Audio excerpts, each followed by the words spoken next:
we'll go ahead and get started. Moving right along, the exam this evening on a different subject, and then we will move fully into ecology, okay? I know you're all still preoccupied. We're going to talk about the biosphere, ecology on a global scale today. A theme we'll pick up later in the lecture series with a whole lecture around global ecology. We're orienting today further, particularly with reference to the broad patterns on the planet in terms of the physical dynamics that influence the world's vegetation and the physical dynamics themselves that influence the world's vegetation in the form of the major biomes of the world. I'll also be addressing today this question of what is ecology, something we'll ask along the way as we try to wrestle with what kind of science this is, what this science is not. Then we'll get into these global climate patterns that influence vegetation structure in terrestrial environments around the world, as well as the patterns that influence aquatic biomes and their structure in terms of the organisms that live within such biomes. We'll review the major biomes of the world, both terrestrial and aquatic, and during that we'll look specifically at the Bay Area, at the ecosystems that characterize our home. If you guys could keep the talking down to a whisper, just text each other, right? It's a lot quieter. But when you guys whisper, a lot of times I can hear it up here, and sometimes I think you're asking something, but it does distract me. So really whisper quietly or just email. I'm sure you received lots of information on Darwin in the evolution section. Well, Darwin, we celebrate Darwin almost slavishly in biology.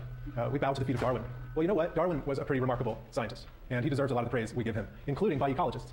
Darwin was an exceptional ecologist and a great ecological thinker from very early in his life, and he had a big influence on ecology, maybe the most important person in the history of ecology. And yet his ideas on ecology weren't always entirely clearly described. He didn't quantify in the field phenomena of ecology like ecologists do today, necessarily, but he laid the foundations. He worked on the basis of previous work. Linnaeus was a big influence on Darwin's ecological thinking. Hopefully I'll have time to talk about that influence subsequently. In a famous paragraph of Darwin's in The Origin, he described a tangled bank, which has been used as a metaphor by ecologists to describe what ecologists study, a tangled bank. Darwin wrote, "It is interesting to contemplate a tangled bank clothed with many plants with many plants of many kinds, with birds singing on the bushes, with various insects flitting about, worms crawling through the damp earth, and to reflect that these elaborately constructed forms, so different from each other and dependent upon each other in so complex a manner, have all been produced by laws acting around us." And the passage goes on, and actually the most famous parts of this passage follow. But this is where his ecological orientation becomes clear. He also refers to the fact that all these phenomena have been produced by laws acting around us. What does that sound like to you, philosophically? Does that ring any bells? Produced by laws acting around us. Somebody? Doesn't ring any bells about, yes? The Enlightenment thinking, yes. Anything more specifically in terms of, yes? Determinism, physical determinism, possibly.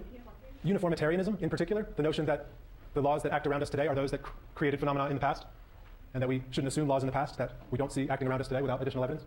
Yeah, but for the ecologist, it's this view of this community interacting in a complex way and set in its physical environment, the tangled bank. It's just a metaphor, but it's a decent metaphor for the way ecologists subsequently thought about ecological systems. Darwin didn't use the word ecology. His champion in Germany, and indeed around the world based on his voluminous writings, Ernst Haeckel, coined the word ecology after The Origin was published, some 10 years after The Origin was published. Haeckel had his finger on the pulse of science, and he knew when a word was needed for a new field of study or something that people were doing that really didn't have definition yet. Haeckel would come along and coin a word for it, and he did so with ecology. From the roots oikos and logos, the study of the home. Now, what do you mean by home? He didn't mean his house, right? Excuse me? Earth, the planet? Yeah, the environment? The study of the environment, study of the planet, something like that. You can see in the roots of the word maybe a link to economy, which really is a study of the home, a study of the flows in and out of the home, economics, and the study of the passage of materials and monies through systems. There's a strong link between ecology and economy, economics and ecology, and we'll unpack that further as we go. Haeckel had a very broad definition of ecology, the comprehensive science of the relationship of the organism to the environment. A very broad definition compared to those that came after. But in many ways, it's a good one because it keeps our mind open to all the various facets of ecology. So the environment. With the environment of an organism, we can broadly divide it into the living and non-living environment, the biotic and abiotic environment. And we'll talk here at the outset about the abiotic environment of the planet, insofar as it influences life on Earth. And we will gloss over these things. This is not a course in geology. But we need to know a few of the basics, or remind ourselves a few of the basics about the way the Earth functions and its movements around the sun in order to understand the influence of the environment on organisms. Remember that the Earth is round. In being round and facing the sun strikes the Earth most directly at the points closest to the sun, here at the equator, and it strikes it obliquely at the poles. So the light is attenuated at the poles like this. Fewer photons are striking the Earth's surface per unit area at the poles than they do at the equator. So there's a more direct input of solar energy at the equator. And the Earth is tilted on its axis relative to the ecliptic that the Earth and the other planets orbit the sun in. It's tilted at 23.5 degrees. And as it orbits the sun, depending on that angle, either the northern hemisphere or the southern hemisphere at these extremal points will be closer or further away from the sun. So that at this stage in the orbit of the Earth, the northern hemisphere is further from the sun, further from the sun than the southern, leading to our winter in the north and the corresponding summer in the south. And you need to become facile with that if that's not something you do quickly. When we think about our winter, we recognize that in Australia, South America, we're talking about their summer. Yes, great question. Are the seasons caused by the difference in the amount of daylight that the northern and southern hemispheres receive and not due to phenomenal difference in light or proximity to the sun? Yes, because there's a complex of factors here that I'm going to be simplifying greatly, and you're not going to be responsible for the details. But yes, the total amount of light received by the northern hemisphere in this position is much less than the total amount of light received by the southern hemisphere, leading to the summer in the north and the winter in the south. You really only need to know the very basics here, but I urge you, there's great animations and things online to check out the details if you don't remember them. Really, that's all I need you to know about that. I need you to know a bit about the way air circulates on Earth in terms of specifically these cells of circulation that characterize different latitudes on Earth. We're not going to get into the phenomenon of the Earth's rotation and how it influences these cells and wind patterns. It's more complex than we need. But we need to recognize that with the Earth striking most directly at the equator, it leads to hot conditions that causes the air to rise at the equator. Warm air rises. And as it rises, it expands because the pressure decreases. And as the pressure decreases in rising, it becomes cooler. Right? You can review these physical properties of water and air elsewhere in your textbook, outside of the assigned readings. Now that cool air, upon rising, doesn't retain moisture in a vaporous form, and that water condenses out of the cooling air and falls out as rain, as precipitation. So this warm rising air dumps its moisture, dumps its rain at the equator, giving rise to the hot, wet conditions of the tropics at that latitude. Now, upon rising, that air may drift north or south, but it's cooler now, and cooler air is more dense, and it sinks. It tends to sink at about 30 degrees north and south latitudes. And in sinking, the cooler air undergoes increased pressure, it warms, and it can hold more water in vapor form as it descends. So that air retains its moisture that descends here, or even absorbs moisture, causing these dry conditions at about 30 north and south. And then upon descending fully, it spills in either direction and undergoes another such cycle at 60 north and south, dropping in rising, dropping its moisture again at those latitudes, and undergoing yet another cycle toward the poles. And you can follow it and recognize why it's so dry at the poles. The poles are really desert. They're like deserts in how dry they are, the Arctic and the Antarctic. And so you can see how you have this alternating pattern of clockwise rotating and counterclockwise rotating cells of global air circulation around the world. It's a really beautiful pattern. And that's a simplification because the Earth spins and these cells interact. And they have complex flow dynamics and unpredictable properties. So we don't want to simplify it too much, but just understanding this helps you understand the distribution of vegetation around the world in significant ways. For example, the global distribution of deserts. So here's 30 north, here's 30 south. And look where the great deserts of the world fall, roughly at those latitudes. The Sahara, the great deserts of the Middle East, and your deserts of South America, South Africa, and Australia around those latitudes. It's not the only driver of such arid conditions, the global air cells.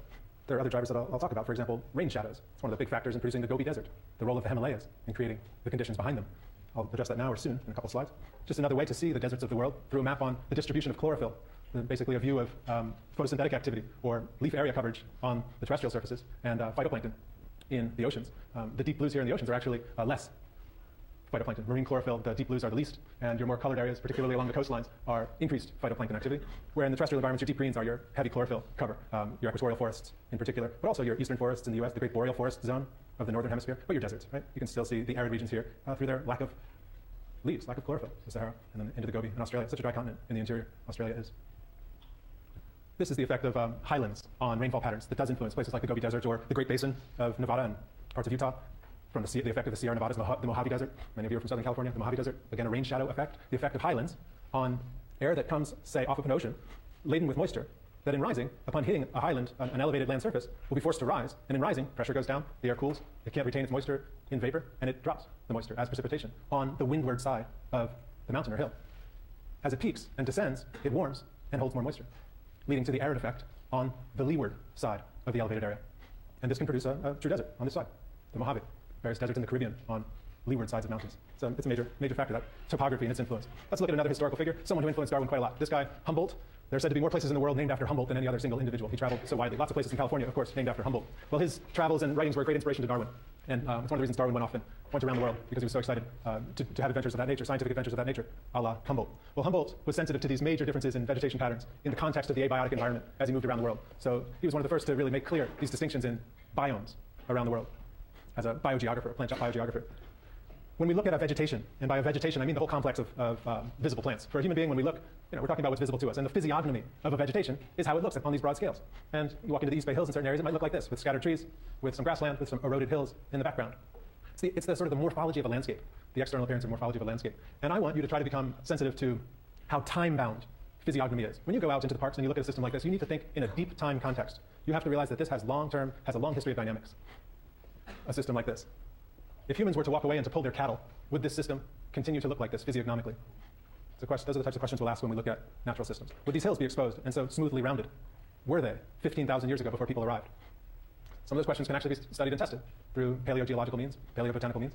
But always keep them in mind. Be sensitive to the deep time context when we look at these vegetation conditions.